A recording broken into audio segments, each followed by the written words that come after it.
Negara-negara Eropa sepertinya tidak bisa lagi menutup-nutupi bahwa mereka bersiap menghadapi perang dengan Rusia. Di sisi lain, Moskow menegaskan tidak takut.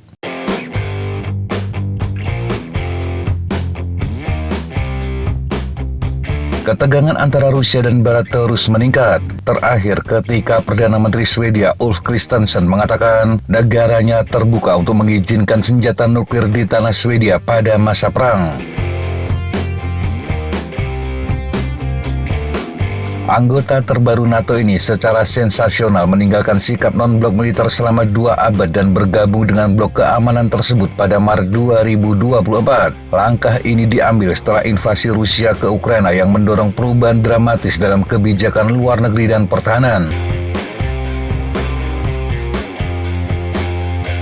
Kini Parlemen Swedia akan melakukan pemungutan suara mengenai Perjanjian Kerjasama Pertahanan atau DCA dengan Amerika Serikat. Perjanjian itu akan memberikan Amerika akses ke pangkalan militer Swedia, juga mengizinkan penyimpanan peralatan dan senjata militer di negara Skandinavia tersebut. Sejumlah pihak berkampanye agar pemerintah memasukkan dalam perjanjian itu bahwa Swedia tidak akan mengizinkan penempatan senjata nuklir Amerika. Pemerintah Kristersson sebaliknya mengatakan hal tersebut tidak perlu dilakukan. Ini karena parlemen telah mengambil keputusan untuk melarang senjata nuklir di Swedia pada masa damai.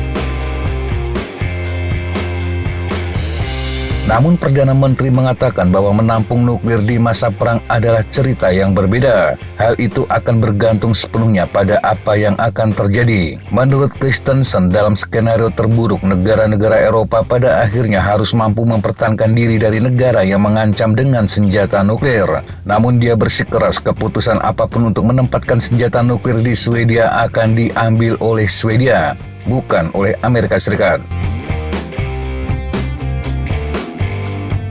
Dia menekankan tujuan keseluruhan dari keanggotaan NATO dan pertahanan mereka adalah untuk memastikan bahwa situasi seperti itu tidak terjadi. Menurutnya, jika Ukraina menjadi anggota NATO, negara tersebut tidak akan diserang oleh Rusia. Sejumlah negara Eropa juga menunjukkan tanda bersiap menghadapi kemungkinan bentrokan besar. Jerman akan memberlakukan kembali wajib militer bagi semua pemuda berusia 18 tahun. Hal itu terungkap dalam bocoran rencana militer yang muncul baru-baru ini. Para perencana militer sedang mendiskusikan 3 pendekatan potensial untuk mempersiapkan generasi masa depan menghadapi konflik berskala besar. 2 diantaranya melibatkan wajib militer. Para pejabat diyakini sedang dalam tahap akhir diskusi dengan Menteri Pertahanan Jerman Boris Pistorius dan diperkirakan akan mengumumkan rencana resminya Juni mendatang. Pistorius sendiri mengatakan keyakinannya Jerman memerlukan suatu bentuk wajib militer. Dia juga menggambarkan keputusan negaranya menangguhkan wajib militer pada tahun 2011 sebagai sebuah kesalahan. Kebijakan Jerman sebelumnya mengenai wajib militer hanya berlaku bagi laki-laki. Memasukkan perempuan dalam wajib militer akan memerlukan perubahan pada konstitusi negara. Namun orang dalam kementerian dilaporkan percaya bahwa perubahan tersebut kemungkinan besar akan mendapat persetujuan masyarakat. Komentar Swedia dan Jerman muncul kurang dari 2 minggu setelah Presiden Prancis Emmanuel Macron mengatakan negaranya siap untuk mengirimkan pasukan ke Ukraina, terutama jika pasukan Putin menerobos garis depan. Dalam sebuah wawancara yang diterbitkan pada 2 Mei, Macron mengatakan masalah pengiriman pasukan akan muncul secara sah jika Kiev mengajukan permintaan seperti itu. Macron seperti tidak memperdulikan pernyataan Vladimir Putin pada awal tahun 2024. Saat itu dia memperingatkan pengerahan pasukan NATO ke Ukraina dapat menyebabkan perang dunia ketiga. Sementara itu di Inggris, Perdana Menteri Rishi Sunak juga menyadari adanya ancaman perang yang lebih luas. Dia menyatakan kecerobohan Putin telah membawa dunia lebih dekat ke eskalasi nuklir yang berbahaya sejak krisis rudal Kuba.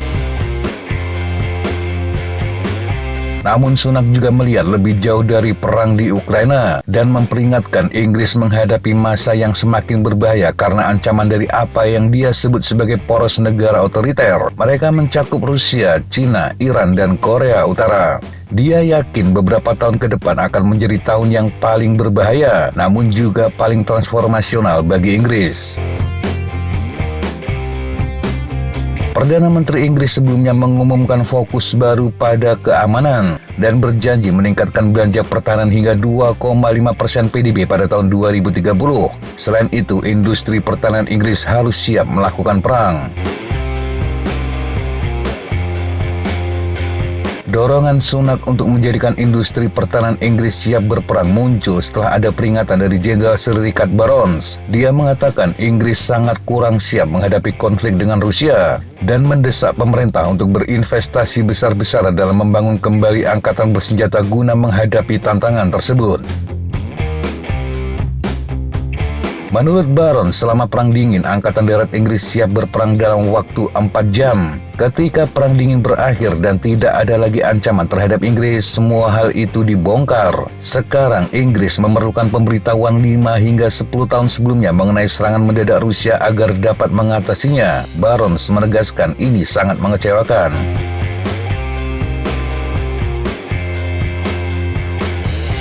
Di bagian lain, Rusia sendiri menegaskan tidak gentar. Jika Barat ingin berperang demi Ukraina di medan perang, Rusia siap menghadapinya. Hal itu disampaikan Menteri Luar Negeri Rusia Sergei Lavrov Selasa 14 Mei 2024. Lavrov menyampaikan peringatan itu ketika Perdana Menteri Swedia mengatakan bersedia menjadi tuan rumah bagi senjata nuklir jika perang pecah. Lavrov menegaskan negaranya akan siap bertemu pasukan Barat di medan perang. Dia juga menyinggung soal perundingan perdamaian mengenai Ukraina yang akan berlangsung di Swiss bulan depan, dan itu tanpa partisipasi Rusia. Dia mengibaratkan situasi itu seperti teguran kepada anak sekolah yang nasibnya ditentukan oleh guru. Dia menegaskan hal itu tidak bisa dilakukan, terutama kepada Rusia. Kremlin juga mengatakan peralatan Barat apapun yang digunakan Kiev untuk menyerang melintasi perbatasan akan dianggap sebagai target yang sah, bahkan jika peralatan tersebut berbasis di negara ketiga.